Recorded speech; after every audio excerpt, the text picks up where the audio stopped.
Assalaamu alaikum warahmatullahi wabarakaatu kabajamtootaa fi daawwattoota hordoftoota YouTube chaanala kiyya jalatti argamtan weelkaam ashama argafuunii nagaaf rafni rabbii kidhum qabni isin bira haa jiraatu hunda keessan olaaf biyya keessa dhiqa guddaa osoo hin jenne viidiyoon kiyya har'aa waa'ee mahaala biyyaa akkamitti hojjennaadha.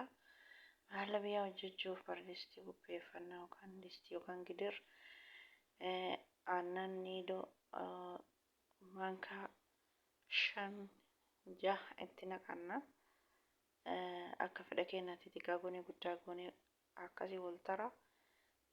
Sukkaara sinii takka beekin boodara jedhan nashaa isa kana gaxaratalmuuz kan jedhamu nashaan kunillee maankaa tokko nashaan kunillee maankaa tokko itti daballaa. Mahaala biyyaallee maankaa 2 itti naqanna. Mahaala biyyaa hojjechuuf deemna. Inni kun mahaala biyyaadha. Mahaala biyyaa maankaa 2 itti naqanna. Haala kanaan egaa waan barbaachisu hundaa itti naqnee qopheeffannee inni immoo gaxaratalmuuz jedhama. Isa itti qicannee bareedaa jechuudha. Mahaala biyyaa bareedaa, mahaala biyyaa ajaa'ibataa. Xiqqoo ishii maankaa takka xiqqishuu, maankaa shaayii xiqqishuu ishii takka itti naqna. Haala kanaan bishaan burcuqqoo tokko itti naqanna, burcuqqoo 2, burcuqqoo 3 hanga wanta san hanga godhannu jechuudha. Haala kanaan ol fudhachiisaa jechuudha. Shaanitti ol fudhachiisee haga inni dafee jedhutti jalqabarraa hanga xumuraa nafaana turaa isiniin jedha. Akka ajaa'ibaa kanatti haala kanaan egaa ol fudhachiisnee haga inni bilchaatu ni dhiifnaa jechuudha. Suuta jennee waliin dha'uu barbaachisaa kana.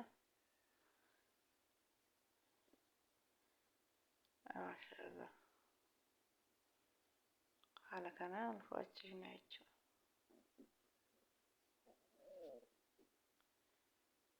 Haala kanaan egaa ol fudhachiisnee mahaala biyyaa keenya ibidda irratti akka danfu goonaa jechuudha. Kun immoo haala kanaan danfee jira. Mahaala biyyaan haala kanaan bilchaatee jira jechuudha. Amma sahanatti naqachuu fi sahana qopheessee sahana mahaala biyyaatti naquu qopheessa isiniin jedha egaa hordoftoota kiyya. Haaluma salphaan mahaala biyyaa jedhamu gochuu dandeenya jechuudha.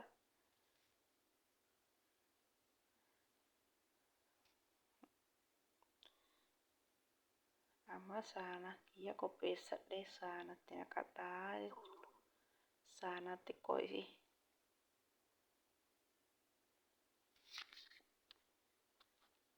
haala kanaan nuuf bilchaatee akka ajaa'ibaa kanatti isiniin mul'atame akka waceetti bilchaatee jechuudha.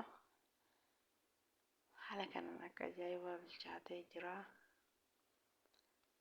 Amma sahana qopheeffannee itti naqachuu bichaadha.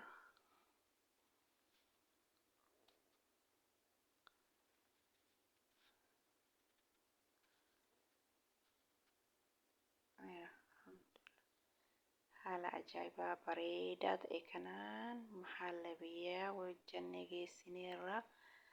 Amma sahana kana qopheeffadhee jira. Sahana kanatti naqanna. Jalqabarra xumuraa nafaana tura.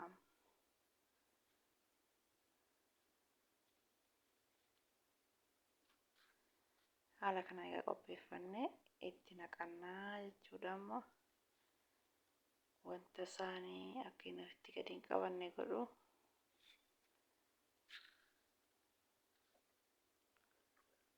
Haala kanaan amma itti naqannaa jechuudha. Isaanii qopheeffannee jirra. Kunoo inni kana fakkaataa. Kunoo bismillah maashaallah tabarakallah. Mahaala biyyaan haala kanaan bilchaatee jira. Isaanii keenya daraaddarri itti fayyadamnaa jechuudha. haala kana maashaallah tabarakallah mahallabiyyaan kana fakkaata.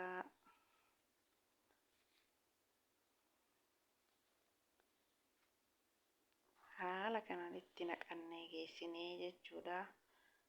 Inni qabbanaa'o'inee daqiiqaa 5 takka inni qabbanaa'o'inee tallaajaa kenna ammaaf xiqqoo tursiisaa aga daqiiqaa 5 kana fakkaata mahallabiyyaan irraa isiniin jedha egaa hordoftoota kiyya mahallabiyyaan